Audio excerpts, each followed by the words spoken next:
today's episode of the Box2Box podcast. The lads review the season finale.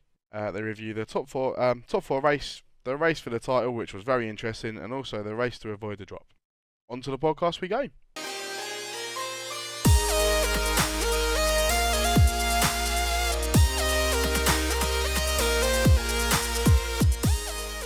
Hello, and welcome to the 25th episode of the Box2Box podcast, and it will be the last review for this season.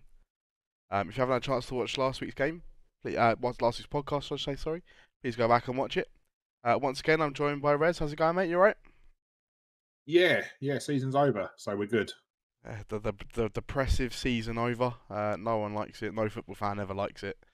Find yourself twiddling your thumbs, not knowing what to do for a couple of weeks, stop talking to the missus and God knows whatever else.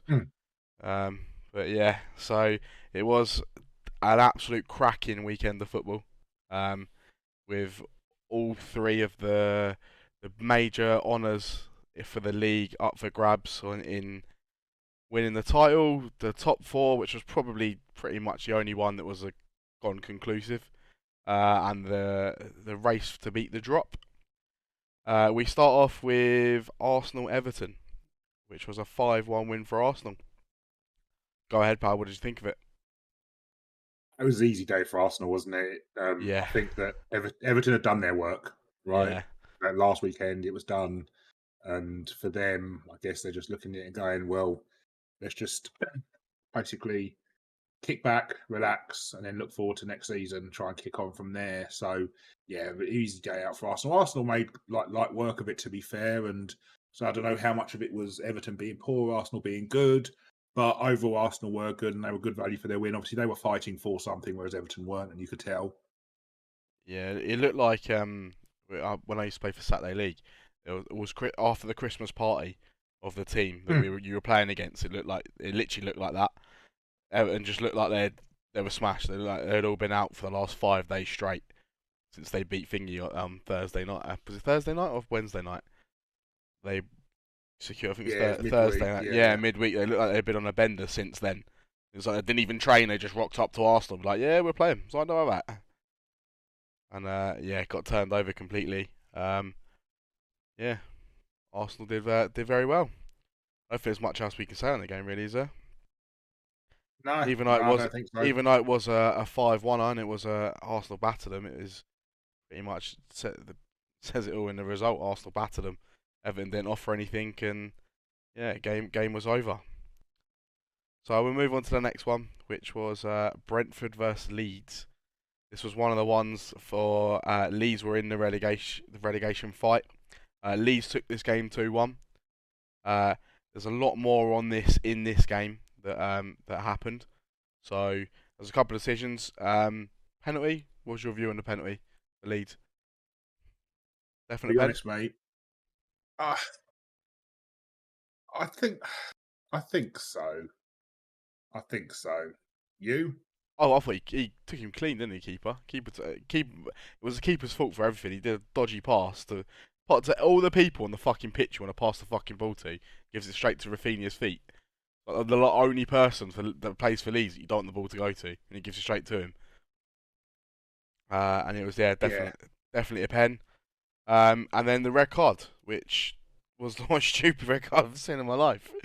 Gets booked for scoring. Scores a great goal, to be fair, great header. Takes his shirt off, gets booked. Literally 30 seconds later, running down the wing, takes a player out, gets booked again, sent off.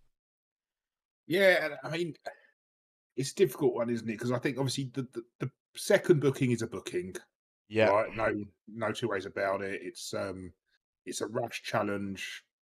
Don't quite know what he's trying to achieve. The booking for taking your shirt off, I don't get it.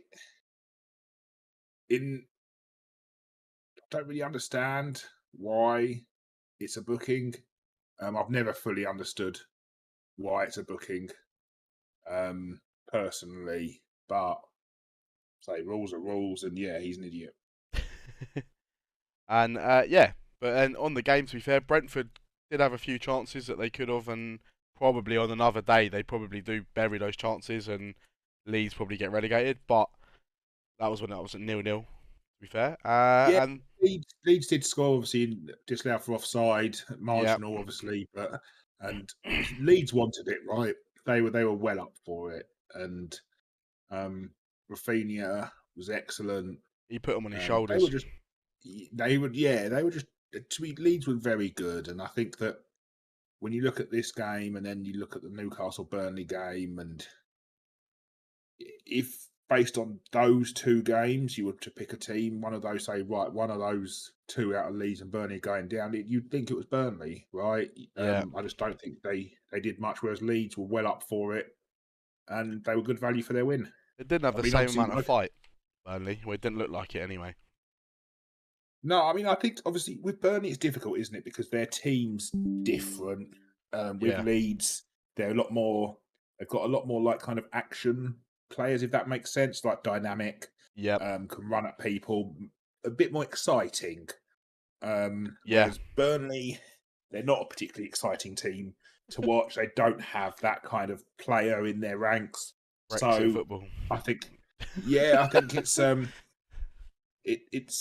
it's not fair to compare the two teams. I say, I mean, if you were to pick a team in terms of football to stay in the league, yeah, you'd go for Leeds every day of the week. I do feel for Burnley, and obviously I'm my really worried for them. We'll get onto that when we cover their yeah, game.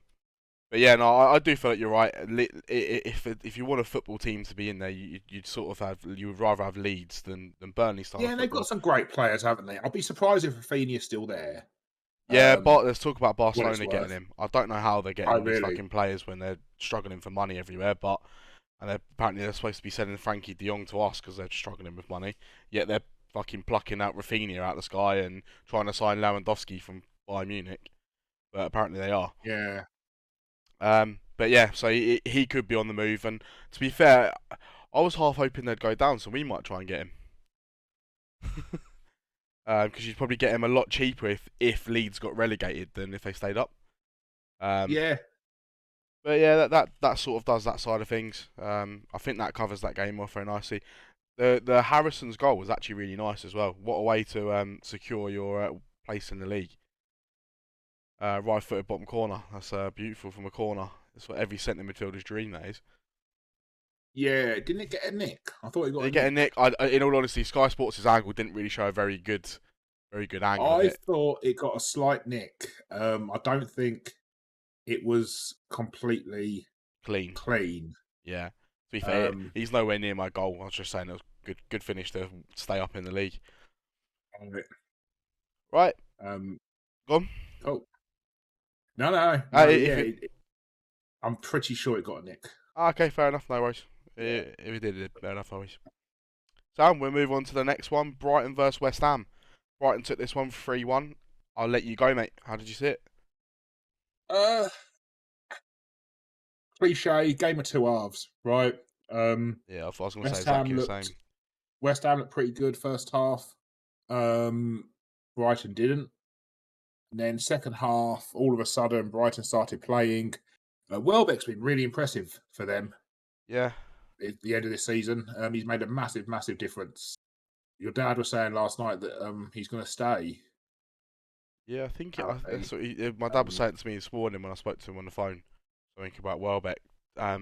Welbeck's apparently getting better with yeah. every single week that passes, and his injury's supposed to have gone. Apparently, I I don't think know. it comes from he's always been a decent footballer for what it's worth. I mean, I remember when we sold him, and I thought it was a big mistake. He's not a goal. He's not a natural finisher. He's not a goal scorer. He's not going to get you 20 goals a season. Everyone knows that. But Yeah, his all-round play is superb. Um, so yeah, Brighton did really well. I thought West Ham. We've spoken about it before. West Ham looked tired. West Ham were I look done. They exhausted in had the second half. yeah, they had nothing left to give, and it's weird because obviously what was up for grabs was the Europa League spot versus the Europa Conference. So you thought they would have given it a bit of a go, but I just don't think they had it in them. No, I think that was like their 60-something game of the season. It's ridiculous. Their squad's just not big enough to do that. It's just really No. not. And I think they just ran out of steam for the second half. Antonio strike. Jesus fucking Christ! I think it's still going now. The Yeah, ball. unbelievable. Fucking hell! When he hit that, he hit the net, and the goalkeeper went, "Oh shit! I've got to dive, have I?" For a player that's been out of form, yeah, it was very, very, very good. In all honesty, though, that looked like a strike of a striker that is knackered and just couldn't do anything else more. So he's just like, I'm just gonna hammer this, and it went absolutely flying into the top corner. What a goal that was!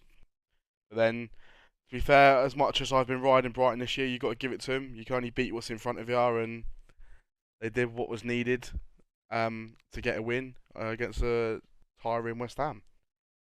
Yeah, listen, they finished ninth, which is amazing. It's not that long. It doesn't feel like that long ago.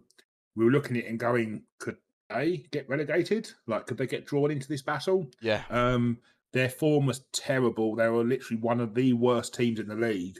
And all of a sudden, they've just turned it round. Now, obviously, their fans are giving it the big un, Europe next year, etc., etc., etc. Who knows? Know your place. Who knows? They've done well though, so you have, like you say, you do have to give them credit. They've done well. They've had a good season, a good end of the season. But I think for Brighton fans, just remember what happened in the middle, because there's a reason that happened. And if those issues aren't addressed, you can't rely on Danny Welbeck to score your goals. You can't rely your hat on someone that's injury has gone away 4 times now. Yeah. Your injury can't go away 4 times now. He went away, he had the same injury at United and was told, oh, he's all fine. Then went to Arsenal, got the same injury, was back fine, then got another injury, and then he went to Brighton and has had injuries ever since. So it's like, has it really healed, or is it just like I think it has? Like all the other times. But yeah, that covers them. Well done to Brighton for finishing where they did. Unlucky to West Ham and ended up in the Conference League. But I'm sure West Ham will be back better next season, and hopefully Brighton will address what happened sort of mid-season for them. So we move on to Burnley Newcastle. Burnley unfortunately losing this one 2-1, which sealed them going down. They were in the driver's seat at the start of the day and just had to match Leeds' result, and they stayed up, but unfortunately they could not do that. How did you see it, mate? Close, right? It's one of those games that Burnley possibly could have done better. They come up against a Newcastle team who have been quite up and down recently. Again, cliche, we talk about Wolves, but you don't know quite what you're going to get. You feel for Burnley in a way because you do worry about them longer term now. I'm very worried about them. They borrowed 65 million, I think it was, against the club. And their owners don't seem that interested. No. And the only positive is they haven't spent tons and tons and tons of money trying to stay up. Obviously, they got Chris Wood off the books as well, so they got the money from that.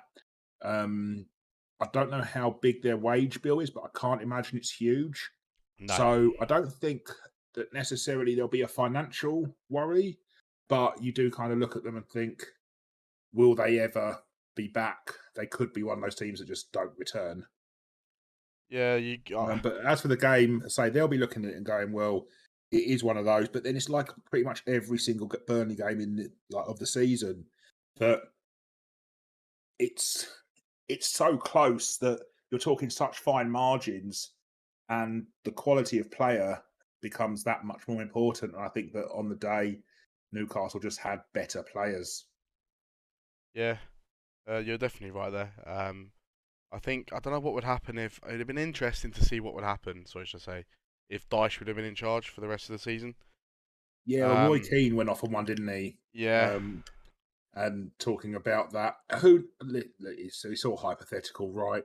Because what everyone's got to remember is that they were in terrible, terrible, terrible form when Dyche was sacked. Really poor form, and they turned it around a bit after he was sacked. So would they have done that anyway? You would never know. But could he have kept them up? I certainly think that in a game like yesterday, against a team like Newcastle, they would have shown more fight under Dyche. Yeah, I think they would have as well. but whether that would be enough, I don't know. Yeah. Uh, yeah, it was so harsh. Weghorst should have scored that chance. That was a beauty of a chance of Ashley Barnes whipping the ball across the box and he missed from about 3 yards. Yeah, Was it? I don't know whether it was at 1-1 or whether it was 2-1 Newcastle at this point. But that chance goes in and it goes to 2-2. You never know what happens for the rest of the game. But it is simple. Chris Wood's there, he scores it, but they got rid of him and got Weghorst in. So yeah, it's just one of those where you're like, well, that's what happens when you do something like that, and they ultimately paid the price. yeah, I don't yeah. think. I'm just trying to look back at my prediction. I didn't think they were actually going to get relegated. I didn't think they were going to be the ones down there. I thought they had No, enough. I thought they were going to be sort of. I didn't think there was going to be like top half of the table, but I thought it was going to be like a 15th, 16th year for them that they normally do. But it just, I think they probably just had too many players either move on or retire or go away from them to make anything of it throughout the whole year. That is. I think it's always difficult when you go a long period of time with no significant investment, Yeah. and you in the Premier League, you look at it, and historically, if you're a team that is toward the bottom end of the league, year in, year out, and okay, there were a couple of outliers where they finished higher, but the majority of the time they are that area of the league, bottom like 6, 7 teams. Yep. If you do not kick on, you do not invest, you will go down eventually because all the other teams around you You will go. not stand still. You go stale. You just Yeah. go stale. You And I think that's what happened with Burnley. I think that it's, like I say, it's a shame in many ways because as a club like that, I do worry about them. But ultimately, over a 38 game season, it's hard to argue they didn't deserve to go down. The one thing I would say is on your Leeds, they conceded 79 goals this year, which is absolutely insane. No, I Um, get what you're saying. I'd love to see how much of that was Bielsa's though, because I don't oh, think it was most of it. Look, like since what, they've had that 90% of it. new, I can't remember the guy, the American guy. Since they've had the American guy in charge, they haven't looked like they haven't really been battered since they've had him in charge. No, Marsh he's done well, and So I they've think that'll be certainly different the next year. defence. Yeah, yeah, no, it will be, but yeah, and let's talk Newcastle as well. Newcastle, amazing again, really, Yeah, considering it doesn't feel like that long ago that we were talking about them potentially getting relegated. yeah. Um, I think Again, massive turnaround. I saw a stat that was that I think they're the third best team since Christmas of Yeah, it's most been points earned. incredible. 35 points they've earned since Christmas, which is unbelievable. They're talking about replacing Turnaround Eddie Howe, though, aren't they? with who? I can't remember who it was. Give him his chance. All He's rumours. what he's done It's for all you. rumours. Who was it? I can't remember now. But yeah, apparently they're looking at the possibility of replacing him, which will be horrendous. But it wouldn't surprise me. But anyways, He's got his 35 points from the only two teams that have been better than him have been Man City and Liverpool. And you're like, yeah, I think we need to get rid of him. I think it's He's not doing the profile. business. Right, that's what they're after. They're looking at profile. That's it's as simple as that. He's not a big profile. And he's not. He's not. But like you say, give him a chance. He could do amazing things.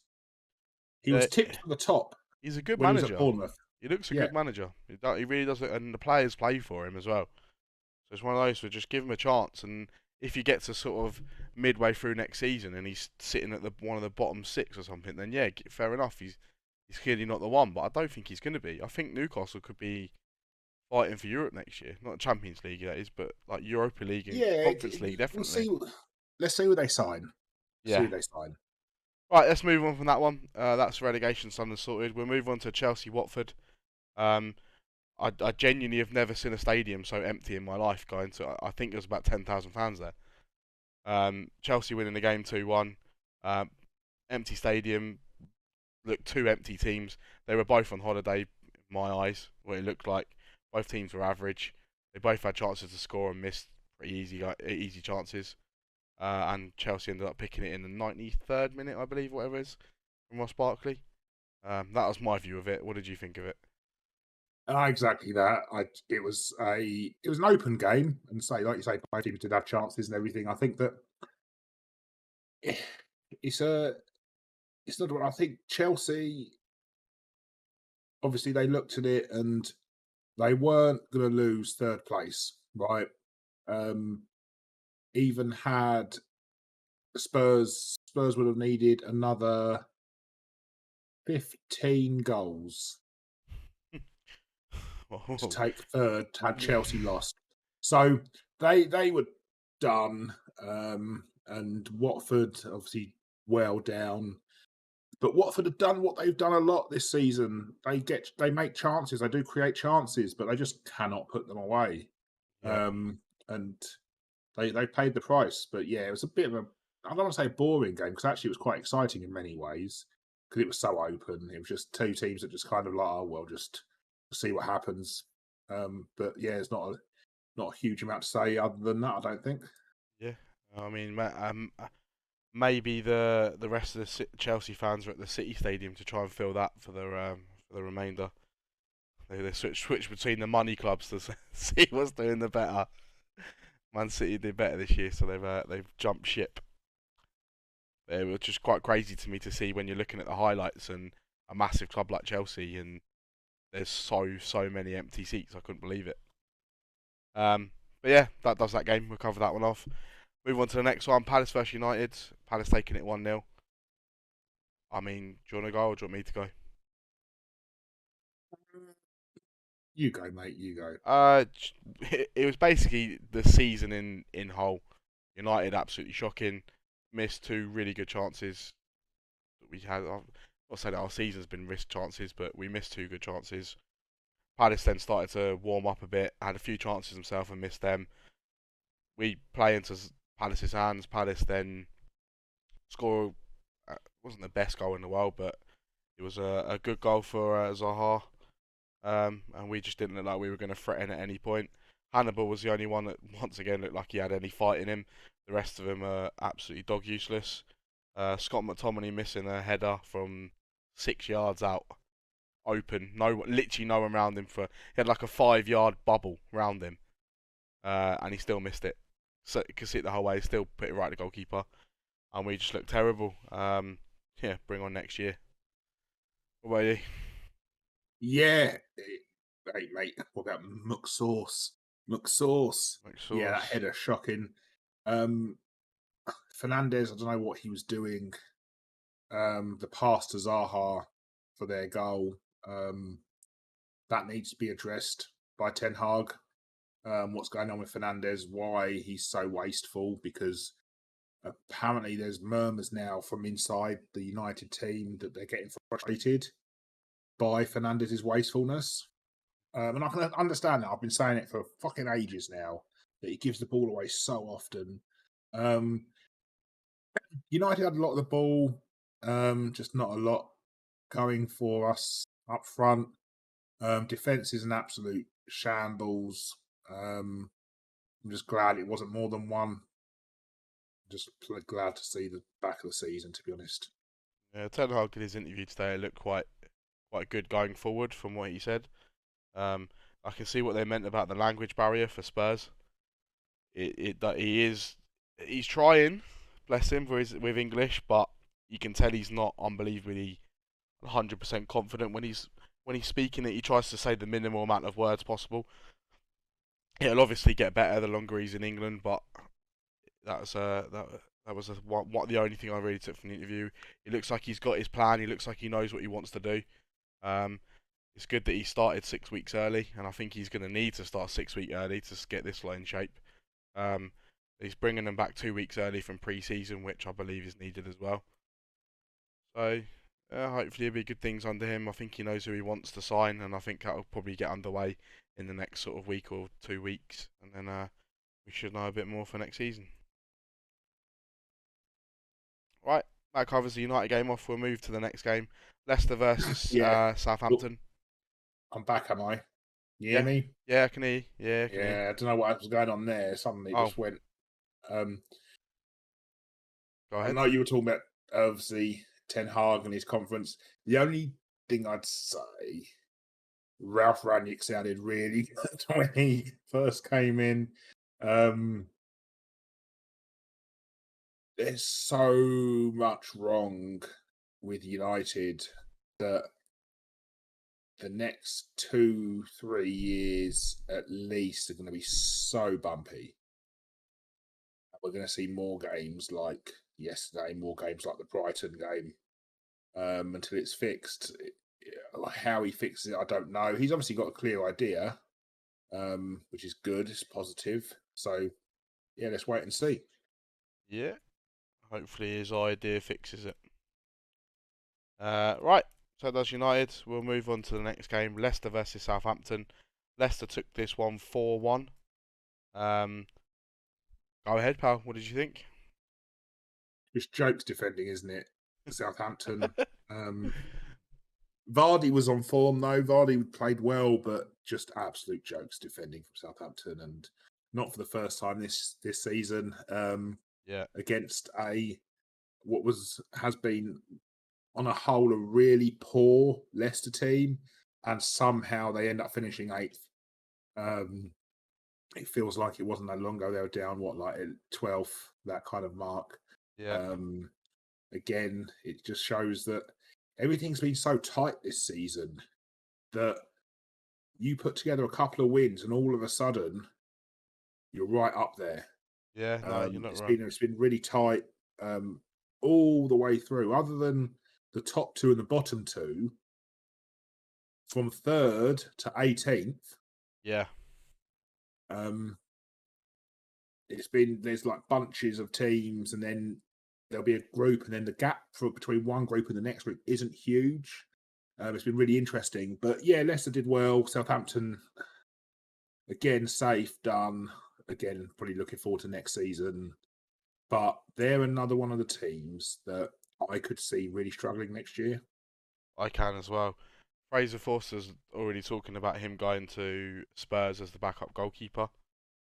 James Ward-Prowse is apparently going to be the player to replace Declan Rice if Declan Rice moves on.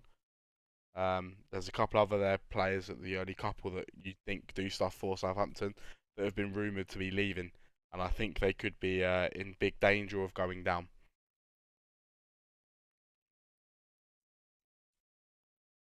You there, bud? Or has it gone again? No, I'm here. Alright, Sam. No worries. Right, so that covers that game. Actually, to be fair, before we do go on, the penalty that Tielemans gave away, what was your view on it? I didn't see it well enough to compare really. Because on the Sky Sports angles that they showed, it didn't look like he actually touched him. Yet it went to VAR and he gave a penalty. And I was sort of sitting there going, it doesn't actually look like he's touched him. But hey, I suppose VAR is always right. VAR's never wrong, and it's always consistently good. But yeah.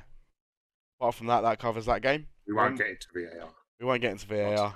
Yeah, no, I think I've had enough of talking about VAR for this year. I'm so glad it's over for a couple of months. It's the only thing I'm happy about. Right, so we go to the first one. Liverpool versus Wolves. Liverpool winning the game 3-1 eventually. Do you want me to go or do you want to go? I don't mind, mate.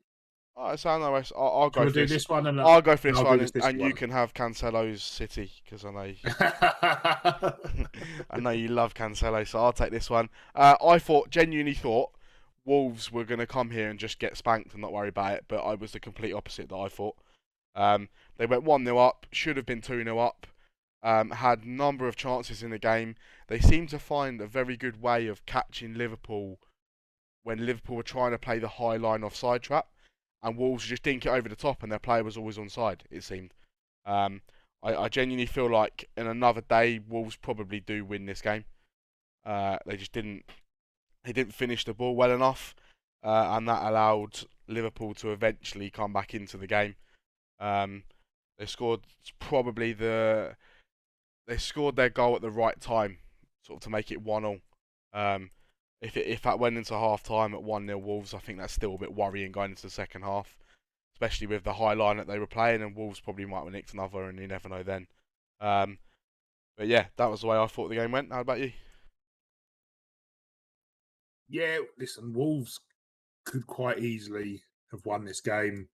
Was it Hee-chan? Really good chance. Dendonka had a really good chance as Donker, well. Chan. Jimenez, there were chances. Like City, Liverpool looked nervous. Yeah, The only thing I'd say is, unlike City, when they went 1-1, Liverpool, at that point I knew they were going to win, if that makes sense. Like, it was just, I knew they were winning that game. And you're right, though. I was surprised by Wolves. They did well. They fought hard, like Villa did against City. yep. And yeah, it's. I think that all in all, it was a good game of football. And yeah, let's say on another day, you could easily see Wolves winning that or getting something from it at least. Yeah, I think they probably might have popped a draw. They blew hot yesterday, as we've said many a times on the podcast. They did. They blow hot and cold. They blew hot yesterday, but it just didn't come off for them, which I thought they did. They held themselves in high esteem, I'd say. They deserve to have the credit given to them, even though they did lose 3-1. But yeah, that covers that game. So we'll move to Manchester City and champions now against Steven Gerrard's Villa. City winning it 3-2 after being 2 down. An achievement of Football Manager, that is. You go 2-0 down and win 3-2. So Pep's got another achievement to add to his many list of problems. Go ahead, Cancelo's fanboy. Let's go. His left back card in FIFA's unreal. I haven't I need to get it. I've got it. I've backed Anyways, did you? I started playing Ultimate Team. We'll just get on to Ultimate Team quick. I started playing it because FIFA was free on PlayStation Plus a few weeks ago. Oh yeah. And so I started playing it. My team's pretty sick already, and then I just done the 93 plus icon swap. The moments player pick. Moments. Well, it's 93 plus icon moments. Yeah. Yeah. Got Xavi. Oh, not too bad. A decent player. And then I've had Rodri. I packed João Felix the other day. Lucky bastard. Sold him straight away. And yeah, I packed Rodri. I packed Bernardo Silva. I've packed Silva 3 times, all untradeable. Alisson. I've had Rodri quite a few times. He's good burner for SBCs and that. But anyways, I'm just saying Cancelo's unreal. Laporte's team of the season card's really good as well. I've got Diaz. I need to get Laporte next and then Cancelo. But anyways, on to the game. So Villa annoyed me because they tried so hard. But again, Gerrard slips and it's so funny. Villa did really well the first half. They didn't try and play football. They literally just tried to frustrate. They sat really deep. But Matty Cash's goal was a really impressive, really, really good header. And obviously there's a lot of fortune in terms of, I didn't think Coutinho's goal was that good, but it was obviously... It was well taken. It was well taken, but City at that point obviously were pushing. Watkins had a couple of chances, and on another day, Villa could well have won this game like Wolves, but fair to play to City. I think Gundogan coming on was massive, and they changed it. De Bruyne started playing a little bit higher and with a little bit more freedom. And my God, he is something else. I think Villa started to tire. You could see that they'd given everything. And as soon as the first City goal went in, you could see the Villa players were like, shit. Shit's hit the fan. And at that point, it was just like, City were all over them. City were all over them the whole game. It's just obviously a couple of breakaway goals. But fair play to Villa, but impressive from City. It's not easy. You could see, I felt the nerves from their fans, watching their fans, because obviously Sky Sports the camera kept going to their fans, and you could see them. You're like, fuck, how must it be for a player? Yeah, Because no, you of can course. feel that. Do you know what I mean? Like they Yeah, of feel course. that. But yeah, massive, massive, massive victory. I was told off by Laura for celebrating Almost crashed the City. car. When they scored the first one, I was literally overjoyed. Then they got the second, and then the third, mate. Honestly, I've only ever celebrated goals like that for United. That's how much Liverpool fans, if you're listening, for those of you that do listen to it, no quad. this means more, you fucking pricks. Us- Honestly, Someone I know said it they're a was. glorified cup team. How about I Liverpool? mean, that's harsh. Listen, they were incredible, and like I said, unlike City, even when Liverpool went 1-0 down against Wolves, you're like they'll come back, and that's a credit to Liverpool. They don't give up. They go 100%, 100% of the time. They are impressive, but City are just that little bit more impressive. But what an end to the season. Absolutely incredible. Yeah. City, 99 goals and Liverpool, 94 goals. Absolutely insane stats this year. And Match of the Day highlighted it, actually, that where Liverpool have lost this is their record against the rest of the top four. They haven't beaten any of them this year. They lost to. Oh yeah, they lost and drew to. Is it lost and drew or lost and lost to They Spurs? haven't lost either. They've drawn every single one. Oh, I think it was. Did yeah. they lose to Spurs? No, they drew. They've drawn. They I drew. think Yeah, every. They've drawn every single one of those games. They haven't beaten any of them. But listen, I'm just happy the quadruple's not happening because they are unbearable. Amir had someone, I don't know who this woman is, who commented on his Facebook post. I don't know if you saw it at all. I didn't, mate, no. Saying that we're all plastic, like plastic fans, United. I mean, I commented because oh yeah, she said I was City fan now. Then I take it, and then Army was like, I take anyone but you lot winning it. And then she was like, you're all plastic fans, no loyalty. And I was like, what? No loyalty? Whereas it'd be loyal to want Liverpool to win the league. And then I was like, I don't think anyone other than Liverpool fans wanted Liverpool to win the league. This is Everyone the one. was sick of. The one thing I don't like about Liverpool fans is they genuinely believe everybody loves them. They genuinely believe everybody loves the way Liverpool play the way Liverpool are, everything about Liverpool Football Club. Everyone wants Liverpool to win everything, and they're trying to get everyone against Man City because Man City obviously spend loads of money. So like, oh, yeah, Liverpool's the proper club then. So no, I don't care. I really want City to win everything over you. Like, there's no quad for City, no quad for City either. I'm not talking about Liverpool can't win the quad. No one can win the quad. No one can win the treble. It's only United.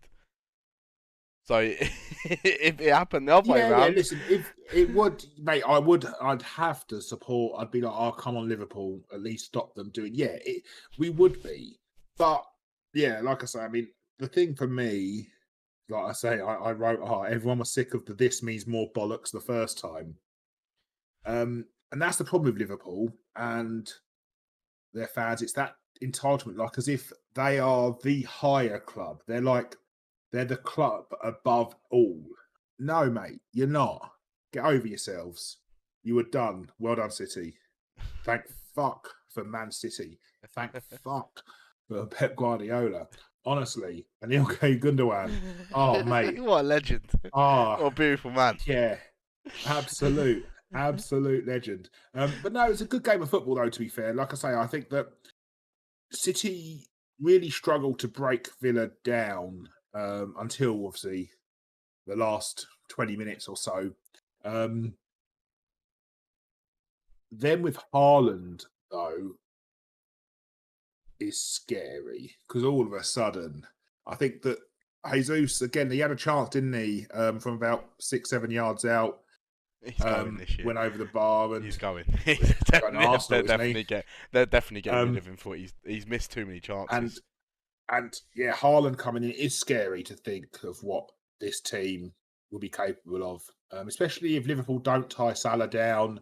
There were the Mane to Bayern rumours as well, which they can't let happen, but who knows? So yeah, I'm just pleased that City obviously stopped them winning the quadruple. Now all we need is Real Madrid to stop them winning the Champions League, and it's fucking fantastic And we season. find out they are just a glorified cup team.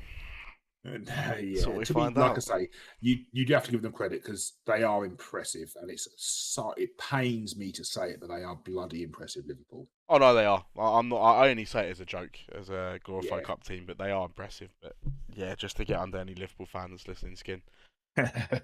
So we'll move on to the last game of the weekend. Norwich versus Spurs. Spurs taking this one 5-0. Norwich proving why they are the worst team in the Premier League this year. In terms of they were just shockingly bad from start to finish. Spurs did a good job. Kulusevski unbelievable on the right. Son just as good on the left. Kane chipping in with a goal as well. And I think they were starting to look towards the end of the season like a Champions League team. And they clinched it and deserved to clinch it with a 5-0 win. What did you think? It was a pointless game, wasn't it? Norwich jokes. Was it the second goal? Tim Krul as Yeah, he well. It's just passed it to a it's just player and Harry Kane yeah, headed it in. it's Yeah, just jokes. Kulusevski, sorry, his second goal really good, yeah, and Son's second, wasn't it as well? yeah, Unbelievable. Um, a friend of mine said Son really the best player in the league this season. I think it's hard to disagree. He's been superb, and obviously it's unfortunate that Salah got the goal, so there was no outright winner. But he's done amazingly well, Son. I'm not a big fan of his because of the McTominay thing last season. yeah, Um, but and he's done it a few times as well. He's got that in him, but he's a bloody fantastic and but great footballer. And yeah, Kulusevski's really turned up and changed this Spurs team. Him and Bentancur have done massively well since coming yeah. in, They and have. I think that really good signings. And it shows that actually sometimes January signings do work out. Yeah, no, they do. I think they deserved it. Spurs, to be fair, of the rest of the pack that was chasing, Spurs probably deserve it over the season. Really, they've sort of they've did what you need to do to grind out results. What it seems like. Um, although all the jokes that we were saying that they're bottoming it, Arsenal are always the bottle jobs as well. As much as they want to try and joke that Spurs are bottle jobs, Arsenal are also bottle jobs. I do worry for Arsenal as well now with this result happening because Arsenal, this was the perfect year for Arsenal. United had a shit year, even though Tottenham are there, and I've just given some heavy, heavy positives. They still had no European football to worry about. All they had to worry about was the league and getting fourth, and this was their year to do it, and they didn't get it. So now they go back to Thursday, Sunday for the whole of next year. And I don't think they'll be anywhere near the Champions League when it comes this year around. This time next year, should I say? Sorry. No, quite possibly not. As I say, it's interesting times. One thing I would say of Arsenal is that I thought Arteta was doing a terrible job, but actually he's done pretty well in the end. And big result for them yesterday in terms of Everton were on the beach.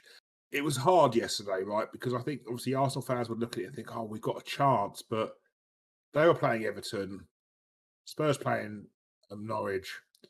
Both of those teams were going to win those games. It was done. The only way they wouldn't have is if Everton needed to get something from the Arsenal game. Then it may have been a bit interesting, but as it was, just went through the motions, both of those teams. But like you Yeah, said earlier, you can only beat what's in front of you, and Spurs, of course. they did that, destroyed Norwich. They've been the worst team in the Premier League I've seen for a while. And let's hope they don't come back too quickly. Right, that covers this week's games. So we'll do goal of the week first. This is going to be the last goal of the week of the season is over, so it's the last goal of the week of this season. I've got four that I've put down. that I had, and my goal that I chose was Kulusevski's. But honorary mentions Antonio for his absolute beast. Jamie Vardy's first, I thought was very good, and also Son's goal as well. How about you? Yeah, yeah. So I found it really difficult to pick between Son and Kulusevski's. I think Kulusevski was probably a little bit more like in terms of technique. Obviously, he had more in front of him to beat, if that makes sense. I think Son was given a lot of time. They didn't really close him down. So I think Kulusevski, yeah, I'd say I'd go with you. I think Yeah, Sam? this week, yeah, just about. Sam, no worries. That does that. Right, so move on to team of the week. I Yep, really struggled for goalkeeper and defence this week once again. yep. So I've just plucked some names out of thin air. Midfield and strike force I'm pretty happy with. But yeah, so goalkeeper, go ahead. De Gea, De Gea, keep it to David. 1-0. It wasn't, we weren't I, embarrassed. I had, to be fair, I had him and Lloris. I didn't know who to go. But then Lloris was it was only Lloris because he kept a clean sheet. It could have been Palace's goalkeeper as well, just because they kept a clean sheet. Um, but yeah, that's pretty much that. Back four, I went Trippier, Sanchez for Spurs, Dan Burn and Cucurella for Brighton. He's turned into a very, very good left back and proved me very, very wrong. Go ahead, you're back four. Yeah. Cash, Zinchenko, Gabriel, and Lindelof. Because again, we were fucking fantastic. Lindelof, Jesus. I'd have any one of any other games apart from one of our back four. He was fantastic, mate. We only lost 1-0. What are you talking about?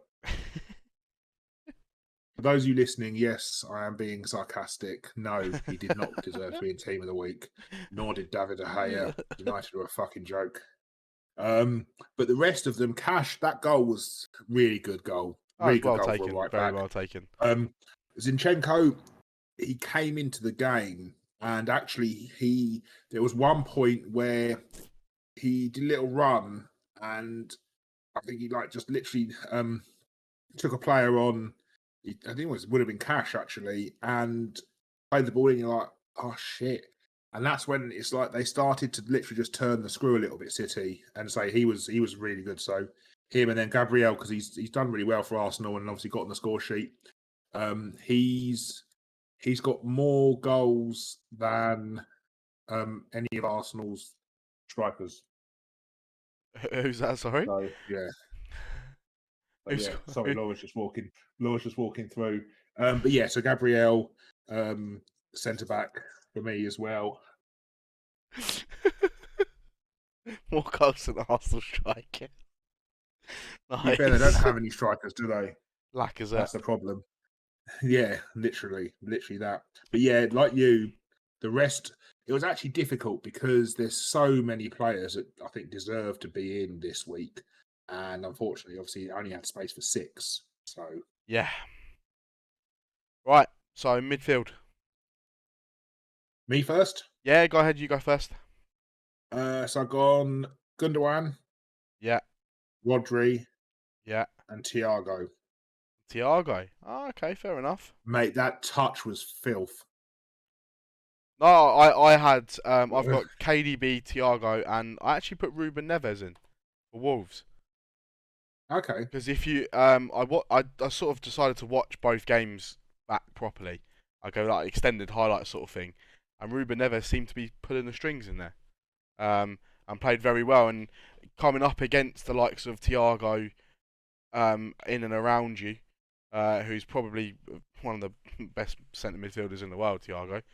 And you still shine and are quite well yourself, you've got to be quite a good player or played quite well that week to do that. But yeah, that's my midfield three. Strike three. I've gone Kulusevski. He didn't play striker, but I had to get him in, as in Rafinha, just for what he did for Leeds, and then Son. I didn't want to. I couldn't leave Kulusevski and Son out, and I had to get Rafinha in there because I thought he played unbelievable and put Leeds on his back. How about you? So I've got Mane, Yeah. De Bruyne, and Son. Okay. So basically, I'm not playing a striker. I think Um, we'll fucking leave it off, mate. It's last week of the season. Fuck it, I can't be asked. In all honesty, I'm actually. When I was writing the team of the week down, I almost didn't put any defenders at all. I was like, fuck it, I just put a load of midfielders in there. They'll be fine. Yeah, mate. 2 games with clean sheets. One was Palace against United. I mean, United can't score a goal. Save their And fucking the life. other, Norwich. Like, you're like, More well, chance of me coming and scoring against Tottenham than Norwich. So, yeah, it was really, really tricky picking defenders and a goalkeeper this week. So I would have completely understood. But yeah, I think De Bruyne can play as a kind of a striker, false 9 kind of thing. So, He does. He actually plays and he shadow had striker to. quite well.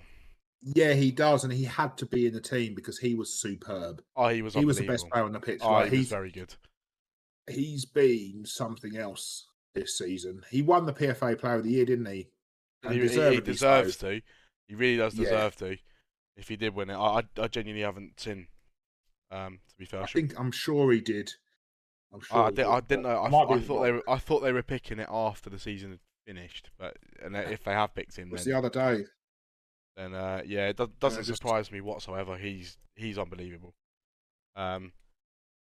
It seems quite crazy. You think at the start of the year, a lot of people were comparing Bruno to him, and you think of it as, what the hell were we thinking? Were we smoking crack? Right. So that does it for this week's episode of the Box2Box podcast, and also does it for the season. Myself and Rez might be joined by a special guest that we're going to do a special end of season review / maybe an award ceremony. Coming up, will be probably coming out towards you for next week. That's that. Please like and subscribe all our socials. Comment on YouTube video. Let us know what you thought of it. Obviously, it was unbelievable, so you're going to say good. If you want to be on the podcast, we are going to be doing stuff throughout this off season. We're going to have little stuff that pop up here and there, and they won't be as long as they normally are on our podcast. They'll probably be short and sweet, maybe half an hour podcast, but we will be getting some special guests on, have some fun, have some games, maybe some quizzes, something like that, until the season starts back up again. But thank you very much for listening, and we'll speak to you again soon. Yeah, looking forward to next season. Hopefully United do all right. Cheers all. Bye.